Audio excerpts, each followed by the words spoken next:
Bonjour. Donc, vous êtes le vice-président de l'Association nationale des DRH, le directeur de ressources humaines. Comment, en ce moment, en période de confinement, comment fait-on pour manager des équipes qui, elles aussi, sont en télétravail ? Alors effectivement, c'est un vrai changement de rythme, hein. Contrairement à la période normale où on est plutôt sur un modèle présentiel, on va être obligé de modifier la manière dont on a des relations avec les équipes. Alors les relations, du coup, sont de deux ordres. Vous avez des relations classiques de type professionnel, mais dans ce cas-là, il faut être beaucoup plus précis sur ce qui est demandé.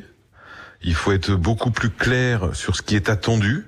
Parce que vous pouvez pas rattraper une imprécision dans votre demande à l'occasion d'un café dans un couloir. Parce que voilà, donc ça c'est la première chose. Et puis vous avez la deuxième dimension, qui est la dimension individuelle. S'assurer que vos collaborateurs vivent correctement cet éloignement physique du lieu de l'entreprise. C'est quoi vivre correctement, un éloignement? Vous avez des gens.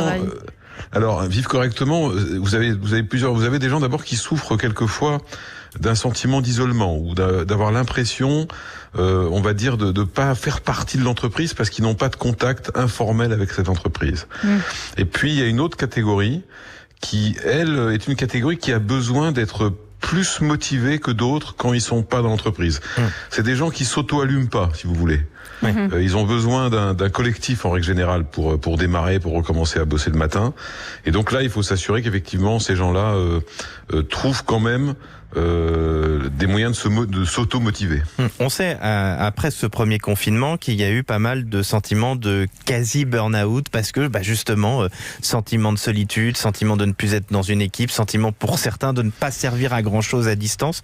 Comment on peut déceler, quand on est manager, les premiers signes de cet éloignement ? Alors la première chose à faire, je crois, en tout cas, c'est ce que font les managers avec qui on travaille, c'est de prendre des nouvelles de son équipe, en fait. Mais comment on fait sans vouloir être trop intrusif non plus ? Tout simplement de savoir comment ils vont. Ensuite, vous avez quelques petits signes intéressants. Quand les gens commencent à vous dire qu'ils sont fatigués, quand les gens commencent à être en retard aux réunions que vous provoquez, par exemple, ou quand, au contraire, ils ont une espèce de suractivité, c'est-à-dire que ils passent leur temps à multiplier les calls et à dire, mais moi j'ai des calls de ce matin 8h jusqu'à ce soir 8h. Ça, c'est des petits signes comme quoi la personne n'arrive plus à créer de la distance entre son travail et elle, et entre sa vie personnelle et sa vie professionnelle. Donc il faut effectivement surveiller tout ça. Vous, ça vous inquiète ? Vous avez des remontées en ce moment que psychologiquement, ce deuxième confinement, pour ceux qui sont contraints d'être en télétravail, est plus dur que le premier ? Oui, on a pas mal de remontées comme ça, à la fois parce que certains ont eu l'expérience du premier, et par conséquent, ils en ont vu les avantages, mais aussi les inconvénients, donc ils ne veulent pas le revivre.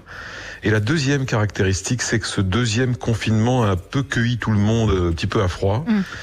Et que le niveau d'inquiétude sur votre emploi, votre avenir, qu'est-ce qu'on entreprise va devenir, est plus fort qu'avant. Et puis la troisième raison, c'est que en mars, si vous voulez, on avait mis en place le télétravail sur la base d'entreprises qui fonctionnaient bien, donc d'une certaine manière, elles étaient sur leur lancée, avec des projets.